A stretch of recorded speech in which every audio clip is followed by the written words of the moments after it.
Notre chum Yann Sénéchal est avec nous autres en direct de son studio. Yann, t'es salué. Grosse semaine, mon ami Yann? Ouais, ben là, ça s'en vient. Là, c'est correct. Là. On recommence vraiment à vivre comme du monde, je te dirais. Là, Oui, ça c'est correct. Là. Un beat de vie normal, puis là, il manque ben, juste je vais te répéter ce que je te dis à chaque année. Là. Je vais te le répéter encore. Je sais que ça t'énerve. Là. Mais vous avez 2 gros mois, puis après ça, vous êtes en vacances. Là. Pas vacances, là, mais beat de vie à 30-35 heures semaine, parfaitement normal. T'es cœur. Je sais que c'est pas vrai. C'est juste que vous avez 2 mois de roche. Oh oui. Hey, différents sujets à jaser. À moins que tu aies des sujets de cette semaine, là, il y a eu le budget, il y a eu un paquet d'affaires. Moi, ça m'écoeure un peu de voir que il y a une genre ben, j'ai vu ça dans un gars du journal de ce matin, un chroniqueur qui dit « Oh, on ne pensait pas que François Legault, la réaction serait unanime et négative sur les baisses d'impôts. » Excusez-moi, là, moi, je ne suis pas un fan de la CAQ, je ne suis pas un fan de François Legault, il m'énerve. Mais je salue les baisses d'impôts, c'est un must, on a besoin de ça. C'est plate que les PME en aient pas eu, mais c'est un début, c'est quelque chose. Je ne sais pas s'ils vont en avoir une autre de notre vivant, là, mais ça, moi, je ne peux pas être contre ça, 0, 0, 0. Et de faire semblant dans les journaux, parce que les journalistes et parce que les politiciens de l'opposition sont tous unanimes et ont tous la même phrase, de dire au monde qu'il y a unanimité puis que Legault n'aurait jamais dû faire ça puis que tout le monde est unanime à ce que de quoi que les baisses d'impôts, c'est négatif. C'est-tu de la méchante bullshit? Ils l'ont-tu la manière de twister les affaires? C'est incroyable. Ah, écoute, si tu m'avais dit que je finirais ma semaine en défendant François Legault, je l'aurais pas cru. C'est assez spectaculaire ce qui s'est passé cette semaine. Puis c'est surtout qu'il y a... je pense que c'est la première fois qu'on voit une déconnexion vraiment aussi grande et mesurée entre les médias et la population générale. Dans le sens que, tu sais, quand tu additionnes les 3 partis qui proposaient des baisses d'impôts, là, on est proche de 70% avec le PCQ, la CAQ puis les libéraux. Là. Quand tu regardes le dernier sondage qui avait été fait par rapport aux baisses d'impôts, c'était 64% des gens qui étaient en faveur des baisses d'impôts. À un moment donné, c'est pas normal que les opinions des journalistes soient entièrement contre les baisses d'impôts. Ils l'avaient fait avant et ils ont continué après. Le texte d'Emmanuel Latraverse, là, la shot des Timbits, là, tu te dis, mon Timbit a passé de travers en sacrament matin. Oui. Les Timbits, là, Emmanuel, tu mettras où ce que je pense, OK? Oui. Maintenant, là, on va arrêter de rire de nous autres. Mais t'as-tu remarqué une chose? C'est que... Puis... Je vais me promener un peu avec l'histoire là, de Gabriel Nadeau-Dubois, puis voyons, le vieux bonhomme. Là. Gilles. Vieux bonhomme qui brasse depuis longtemps. Il n'y a rien de nouveau là-dedans. Là. C'est un des leurs, en passant. Là, c'est un nationaliste, un gars de la langue française, qui se détruisent dans eux autres, qui s'organisent. Mais est-ce que les journalistes... Parce que tout le monde se plaint un peu du ton de ce qui se passe sur les réseaux sociaux. Et les gens sont effectivement très agressifs. Il ne faut pas oublier les 3 dernières années qu'on a eues et tout ce qui s'est passé, là. Mais ça semble, tu sais, peu importe le sujet. Là, les baisses d'impôts, c'en est un. Sont encore sur le 3e lien. Vous devez démolir le 3e lien. Vous devez démolir le 3e lien. Après ça, c'est toutes les histoires green où ce qu'on veut tout enlever du stock au monde, puis on veut les taxer, puis là, on a ci. Bon. C'est une affaire après l'autre aux 2 jours pour écœurer le monde. Je ne suis pas je ne ferai pas la promotion de la violence. Il y a moyen de s'exprimer sans attaquer personne puis sans menacer personne. Puis de ce que j'ai compris, là, je pense que ça a été sorti hors contexte puis on exagère un peu la patente, là, mais ce que je veux dire, sans baquer les gens qui en ont plein le cul et qui finalement prennent les réseaux sociaux pour insulter les politiciens et les journalistes, est-ce que ces gens-là vont un jour faire un examen de conscience qu'ils sont constamment contre le monde et que ça ne peut pas faire autrement que qu'est-ce qui arrive là? Ça ne peut pas faire autrement. Je veux dire, tu brasses de la soupe, tu brasses de la merde, c'est sûr que tu vas avoir du monde qui, à un moment donné, vont en avoir plein de cul. Puis là, ils vont dire, malheureusement, ils vont aller jusqu'aux menaces parce qu'ils en ont plein de cul. Ils viennent de recevoir une bonne nouvelle qu'ils vont avoir 500, 600 ou 700 piastres ou même 400. Et là, il y a du monde qui leur dit « Quelle mauvaise nouvelle, on aurait eu besoin de cet argent-là pour le gouvernement. » Christophe, le gouvernement, il y en a de l'argent pour finir, puis tout ce qu'il fait, il fait de la boîte. Donc, ils sont responsables de ce qu'ils reçoivent. Est-ce que, je sais que c'est pas la première fois qu'on en parle, là, mais c'est plus évident que jamais. L'esprit, le ton, le mood dans lequel on est ce sont les architectes de cette division-là. C'est eux qui créent ça. Ah, puis c'est leurs clients. Ils sont contre leurs clients. C'est l'enfer. Mais tu sais, la passe avec Gilles Proulx, ce qui s'est passé, Frank, il l'a écouté un matin, l'entrevue au complet. On va le dire, les choses comme qui sont. GND, là, un crosseur. C'est pas ça qu'il a dit, Gilles Proulx. Il a pas demandé aux Anglais d'éliminer les Québec solidaires. C'est pas ça, pas en tout qu'il dit. Là. Fait que tu sais, à un moment donné... C'est ce que j'avais compris. Hein? C'est ce que j'avais compris, que c'était pas du tout ce que... GND a twisté à patente, puis tout le monde est tombé dans le panneau. Exactement. Gilles Proulx s'est fait faire ce que Radio X, Jeff Fillion, s'est fait faire des milliers de fois par les radios Sortons les poubelles. C'est exactement ça qui s'est passé encore. Puis c'est un modus operandi qui fonctionne. C'est un modus operandi que Québec solidaire connaît très bien, parce qu'on sait que Québec solidaire... Sortons les poubelles. Font des mamours avec Sortons les poubelles. Ben, GND, hier, là, tu regardes les statistiques sur son tweet, où est-ce qu'il fait? Il joue à victime. C'est ça qui me gosse, là, c'est que jouer à victime, là, c'est vraiment payant, ces réseaux sociaux. C'est très payant. C'est flawless victory, là. Flawless victory pour GND, là. Puis le PM a embarqué là-dedans, Marois Risky a embarqué là-dedans. Vous êtes toutes faites fourrer. Vous êtes toutes faites Marois Risky qui a rebrassé son histoire, qu'elle avait brassé dans la campagne électorale, qui était une disgrâce pour essayer de coller ça sur la droite et Éric Duhaime, alors que c'était du monde de son entourage à elle. Exact. C'est incroyable. C'est toujours jouer à victime, jouer à victime, jouer à victime. Est-ce que Gilles Proulx... mais ils réussissent! Ben oui, je sais. Est-ce que Gilles Proulx, c'est quelqu'un vraiment que je suis d'accord avec ses propos? Voyons, jamais. Je ne serais jamais d'accord avec Gilles Proulx. Puis même ce qu'il a dit, c'est tiré par les cheveux puis tout ça. Mais GND n'a absolument pas raison de se mettre en victime. Puis là, j'ai peur pour ma famille. Puis hey, come on. Come on. C'est zéro ça qu'il a dit. Là. C'est zéro ça qu'il a dit. Fait que tu sais, à un moment donné, t'es là, tu te dis, tout le monde est malhonnête. Tout le monde veut son liner. Je veux dire, depuis le budget, là, Québec solidaire a réussi à être dans les nouvelles sans arrêt. Écoute, moi, là, la journée du budget, ce qui me faisait le plus capoter, là, c'est que c'est pas un si pire budget que ça. J'ai vu des budgets pas mal pires que ça, même des budgets de la CAQ qui étaient pas mal pires que ça. Puis en bout de ligne, il n'y a rien de bon qui sortait de ça. Puis même le Parti conservateur, là, Éric Duhaime, quand il a parlé, il a fait sa conférence de presse dans le huis clos, devant tous les journalistes l'ignoraient complètement. Il n'y a personne qui écoutait dans la salle. Il a dit les points avec lesquels il était en accord. Il a dit les points qui levaient son chapeau au gouvernement, notamment le financement en santé, notamment les baisses d'impôts, évidemment. Il a dit les points qui étaient moins en accord un peu. La salle l'ignorait totalement. Il y a un journaliste qui est allé y poser une question. Puis ça a été quoi, sa question? Qu'est-ce que vous faites ici? Qui est-ce qui vous a invité? Ah! Wow. La seule question qui lui a été posée. Qui est-ce qui vous a invité? Écoute, wow. Tu regardes ça aller et tu te dis, moi, j'étais dans le fond de la salle quand j'ai assisté à sa conférence de presse. Non, c'est une gang de salauds. Je les ai regardés. Les médias, les journalistes, c'est une gang de salauds. Une gang de salauds. C'est pour ça que les gens se réjouissent quand ils perdent le job. C'est ça la raison. Parce que vous êtes contre le monde. C'est comme les gens, ils ont toujours de la peine pour des gens qui perdent leur job. Et quand vous perdez votre job, quand il y a un média qui ferme, pensez-vous que c'est normal en passant? Ça n'est pas normal que les gens se réjouissent. Mais ils se réjouissent à cause de ça. Je comprends pas qu'ils ne voient pas que c'est eux qui attisent la haine. La haine court après eux autres parce que c'est eux qui la sèment. Écoute, c'est quand la dernière fois tu as vu un parti politique aller s'exprimer pour dire « Hey, il y a vraiment des éléments qui sont intéressants dans le budget puis on est content. » Ça arrive jamais, ça? Ça arrive jamais. Ben, c'est ça qui s'est passé cette semaine. Mais c'est pas ça, c'était pas le bon narratif. Le bon narratif, c'était « Il y a juste les riches qui ont des baisses d'impôts. » Là, tu dis « Hey, on peut-tu définir riche, by the way, au Québec? » Il paraît que c'est bien mal gagné. Ben, pour moi, un riche, ça a un jet. Ah, hey. Ça, c'est comme définition, ouais, c'est pas pire. Un riche, pour moi, là, ça prend un jet. Hey, sans oui, un jet. Riche, un jet. Pour moi, c'est ça, un riche. Hey, gagner 100 000 oui, quelqu'un gagne 100 000, là, pas riche. C'est de la classe moyenne supérieure, fair enough, mais c'est ça un riche pour vous autres, quelqu'un qui gagne 100 000.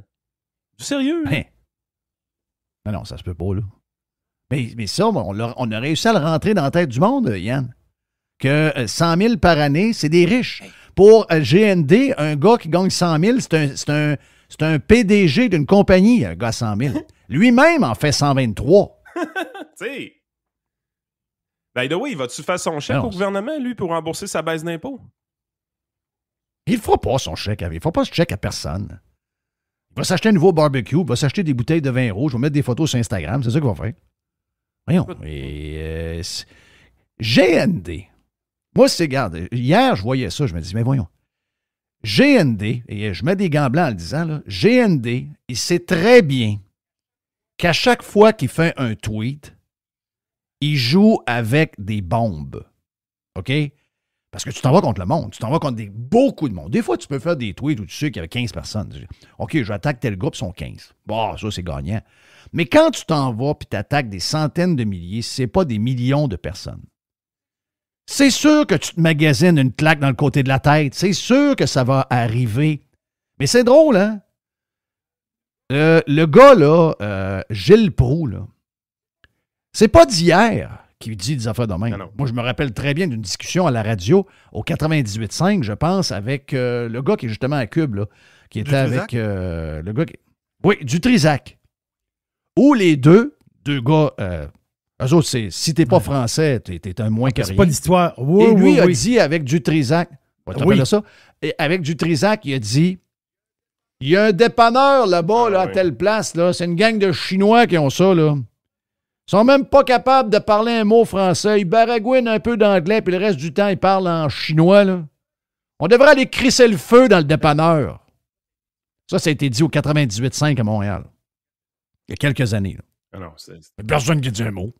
Ça, c'est violent. Écoute, je vais te lire. Ça, c'est très violent. Je vais te lire un tweet de Sortons les poubelles. Il y a des GND dénoncent tout ça. Liste non exaucée Jamais. des petits amis qui devraient subir l'épreuve du goudron et des plumes. Aloupa Clark, Gilles Lehoulier, PKP, Jeff Gosselin, Éric Kerr, Sébastien Proulx, Nathalie Normando, François Blais, Éric Duhem, Rénal Brière. Jeff, t'es même pas dans la liste. Hein? Non, je suis rendu out. Fait que là, eux autres, c'est les goudrons et Quelle les bonne plumes nouvelle. parce que ça, c'est des gens qui ont appuyé le troisième lien. Ah! Mais ça c'est correct, ça. Ça, tu peux dire des affaires de même. Oh oui! Ah. La gang, il n'y a pas de problème. Leurs amis. Mais comment François Legault? C'est François Legault qui est tombé là-dedans comme un enfant ou bien c'est sa gang à côté? Moi, je pense qu'il s'est fait avoir comme un enfant d'école. Hey, écoute, Gilles Proulx, premièrement, c'est l'oncle d'une de ses ministres. Là. C'est vrai. Caro. Oui! Oui, c'est l'oncle de sa ministre. La Airbnb. ministre des Airbnb. Oui. Gilles Proulx, là, pas Gilles Proulx, mais François Legault, là, quand il sort publiquement et qu'il fait un tweet, là, ça a de l'impact. Okay? Il s'est ramassé un auditoire gigantesque pendant la pandémie. Là. Ça a un impact pour de vrai. Quand il sort pour dire à Geneviève Peterson qui a fait des bons livres et qu'il l'a bien aimé, là, la belle au bois dormant avec les mouches à feu, là, ben, ça a de l'impact. Ça vend des livres, des affaires de même. Ça vend tellement de livres que même Geneviève, quand elle se fait traiter comme de la merde à l'hôpital, elle n'est même pas capable de le dire comme du monde. Okay? Elle n'est même pas capable d'avouer qu'on a un système de merde. Elle dit « Ouais, mais je veux pas chialer, puis je veux pas pointer du doigt. » Mais là, il me semble que c'est pas tout à fait humain. Pensez-vous? Pas parfait. Tu sais, à un moment donné, là, t'es là, tu dis ça a de l'impact un premier ministre quand ça parle. Mais là, pourquoi François Legault décide de planter Gilles Proulx, lui-ci? Je le comprends pas. Il y a quoi là-dedans? Non, il y a quelque chose là-dedans. Je le comprends pas. Il y a quelque chose de bizarre. Mais il s'est fait avoir comme un enfant d'école. Ah, mais ils se font tout avoir tout le temps. Mais... Hey, c'est une méchante comédie dans laquelle on est. Parlons-en d'Airbnb. Là, on est encore là-dedans. Là, on a la nièce à Gilles Proulx, ministre du Tourisme, qui s'en va rencontrer des genres de représentants d'Airbnb pour leur donner de la marde. Franchement. Mais là, on est vraiment... C'est vraiment réglé, là. Un peu comme la même manière. C'est exactement la même manière. La mosquée, c'est la radio de Québec. Jusqu'au temps qu'on se fasse le procès 2 ans plus tard qu'on voit que ça n'a aucun rapport. Là. Mais ça a été réglé là, en première demi-heure. Là. OK, parfait, il y a un feu. On n'a même pas trouvé le corps encore. On sait c'est qui. On a un coupable. C'est pas la Ville de Montréal. C'est pas le propriétaire. C'est pas les fonctionnaires. C'est qui? On va trouver le méchant Américain qui fait de l'argent à la bourse. Puis en plus, qui nuisent à nos hôtels. Donc, les gens là, on est rendu sur Airbnb et c'est réglé, là. On va savoir. Mais si, mettons, c'est pas des gens Airbnb, puis c'est tout du monde, il y a une madame de la Beauce là-dedans. C'est toutes des madames qui prennent des chambres, des messieurs qui prennent des chambres là-dedans, puis qui arrivent le même feu, puis qui crèvent. On fait quoi si c'est pas des Airbnb? C'est quoi ce comportement d'adolescent plein de boutons-là? Comment ils peuvent... Moi, il m'intrigue. Il m'intrigue et il m'impressionne. Comment ils peuvent réussir à twister la patente? Parce que si tu t'en vas dans un Tim Hortons et que tu pognes un paquet de boomers en train de prendre le café avec un beigne, un boss down, puis que tu leur demandes « Hey, c'est le feu Montréal, ça faute à qui? » Ils ont écouté la TV depuis 3 jours, 4 jours, ils écoutent une CNN. Alors, c'est bien, c'est la faute à Barbie Denby. C'est Barbie Denby. Tout le monde sait que c'est la Barbie Denby. Oui, c'est parce que j'ai écouté la TV un matin, puis on dit là, que c'était la patente là, de location d'hôtel. Bibi. Herbie, là. Hein? Ils réussissent, Walter. Ils réussissent. I know. Mais tu sais, c'est juste de l'émotion. À un moment donné, ces gens-là ont un agenda. Ils utilisent toutes les opportunités qui passent sur leurs mains pour passer l'agenda. C'est de l'anticapitalisme primaire. Là. Parce que, premièrement, là, quand tu as un logement qui est en location avec Airbnb, est-ce que c'est le gros Américain sale, actionnaire d'Airbnb, qui fait le plus d'argent? Ou bien non, c'est le Québécois qui loue son unité d'habitation? C'est pas mal le gars qui loue son unité, là. Exactement. Dans cette histoire-là, là, toute l'histoire derrière ça, là, c'est que la ministre et son équipe se sont fait enfiroiper par le lobby hôtelier. C'est sûr. Le lobby hôtelier est écœuré d'être obligé de compétitionner contre du monde qui leur donne des unités d'habitation plus propres, de meilleure qualité, avec plus de services, genre une cuisine meublée, là, à un prix plus abordable. C'est de ça que le lobby hôtelier madame qui leur a fait des petits biscuits, puis qui leur a donné des conseils d'aller manger à tel restaurant, puis de visiter telle partie de la ville, puis... Pas une gang d'herbettes au comptoir de l'hôtel. Exactement. Fait que le lobby hôtelier est tanné d'avoir de la compétition. Fait qu'il met de la pression pour se débarrasser de la compétition. Puis à toutes les fois qu'il y a une opportunité, ils s'en servent. Puis là, en plus, une opportunité émotive, il y a eu des décès. Mais, à un moment donné, gratte un peu, puis tu vas dire, attends un peu, là. C'est quoi la responsabilité d'Airbnb là-dedans? Il n'y en a pas. Le propriétaire comme tel du logement, je pense qu'il y a une responsabilité qui est assez forte, veux pas, là. C'est à eux autres qui doivent s'assurer d'être dans des places qui ont de l'allure. Le propriétaire de la bâtisse, le gouvernement qui fait les inspections, le gouvernement municipal qui fait les inspections. Je veux dire, on va identifier ces gens-là comme des coupables avant l'actionnaire d'Airbnb, j'espère. Mais la beauté, c'est qu'ils sont capables de switcher de sujet en plus, de même, là. Donc là, pendant que la mairesse de Montréal veut être sûre que la faute va sur Airbnb, puis pointe Airbnb, puis là, nous parle du GIEC à travers, puis là, finalement, accouche à matin de « N'oubliez pas, là, les restaurants de Montréal, dans quelques jours, vous ne pourrez plus avoir d'assiettes de plastique, d'ustensiles, ça commence mardi. De paille. » Ça commence oui, mardi, monsieur. là. Donc, pour un monde meilleur et pour notre survie, on doit... tu parles d'une gang de caves, mais les plus caves là-dedans, c'est tout le monde qui gobe ça. Et de voir que les restaurateurs qui ont mangé des claques à la gueule tout le long de la COVID vont embarquer comme des moutons dans la patente au lieu de continuer à donner... Ouais, mais ils vont te donner des amendes. Les amendes, quand ils en ont été données, t'es crisseras à poubelle. Regarde, c'est tout, t'es crisseras à poubelle. Voyons donc, t'en allais devant un juge parce que tu donnes des ustensiles en plastique, tu vas tomber en prison. Voyons donc, êtes-vous... On a-tu fini d'être soumis? Moi, c'est... Tant et aussi longtemps qu'on va être soumis de même, on ne gagnera plus rien. Écoute, en plus, je sais pas ce que ça donne. Je veux dire, on revient des États-Unis et on en a eu des pailles en plastique, là. Christy. Mais mon gars me regarde, il dit « Hey, papa, il dit, je me rappelais plus comment que c'était vraiment mieux des pailles en plastique. » Ben oui. Putain, Ben oui. Alors, des pailles de papier, c'est la pire marde au monde. On se force à être contre le consommateur. Puis t'as pas goûté encore à une fourchette de bois. Non, inquiète-toi pas. J'ai fait ça une fois dans ma vie et maintenant, j'ai mon kit de fourchette en plastique dans mon dash de char. Casse pas ta tête. Non, ça arrivera plus. Là. Une fourchette de bois, ça a été une fois de trop dans ma vie. Là. C'est dégueulasse. C'est pas... Moi, je me suis fait venir pour 5000 pièces d'Amazon. Dedans, là, j'ai des pailles, des ustensiles en plastique, des couteaux, j'ai des verres en plastique. Tu vas dire de quoi, moi, de n'avoir. Puis quand je vais aller dans les places, m'emmener mes affaires. Tu sais, quand la première Quand je fois... vais aller dans un restaurant, m'emmener mon stock. La première fois que j'ai vu un commerce aller contre ses clients, volontairement, la première fois de tout. C'est pour ça qu'à un moment donné, il faut comprendre comment on vit puis dans quel monde on vit. Dans le sens que quand tu arrives puis tu dénonces quelque chose, puis les gens disent, bon, ben, franchement, c'est pas si pire que ça. Non, c'est parce qu'on sait où ils s'en vont, sacrément. Ça, c'est la première étape. Oui.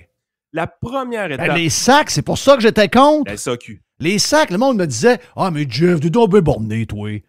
C'est pas bien compliqué de prendre des sacs. C'est pas question des sacs, je le fais, les crises de sacs. Je suis client d'Aldi depuis à peu près 4 ans, puis j'en ai des sacs, puis des patentes. C'est pas cave, là. C'est pas ça l'histoire.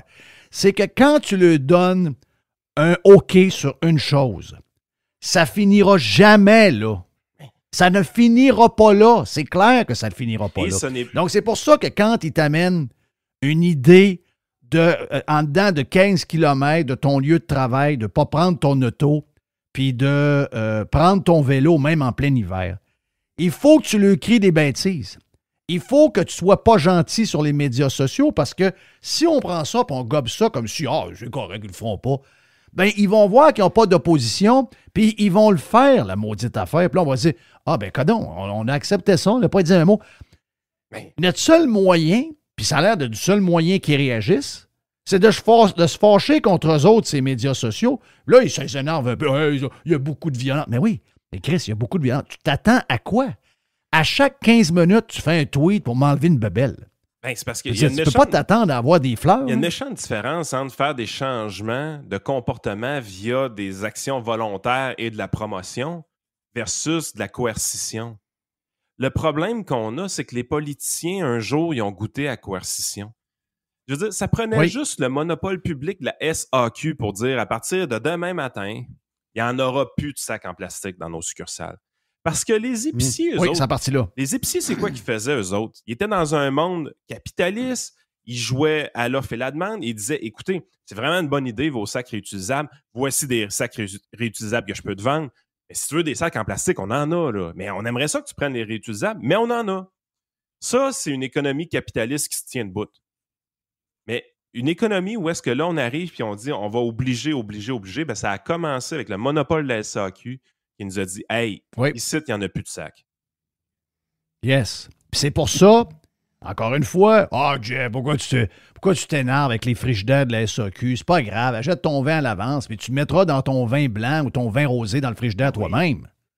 J'ai dit rien compris, esti. C'est qu'ils commencent là, puis ils vont finir que dans les dépanneurs, t'auras plus de bière froide. Ça va finir chez Couche-Tard. T'auras plus de liqueur froide, t'auras plus de jus froid, t'auras plus rien. Ils vont tout ça. C'est un début, c'est pas une fin. C'est boire.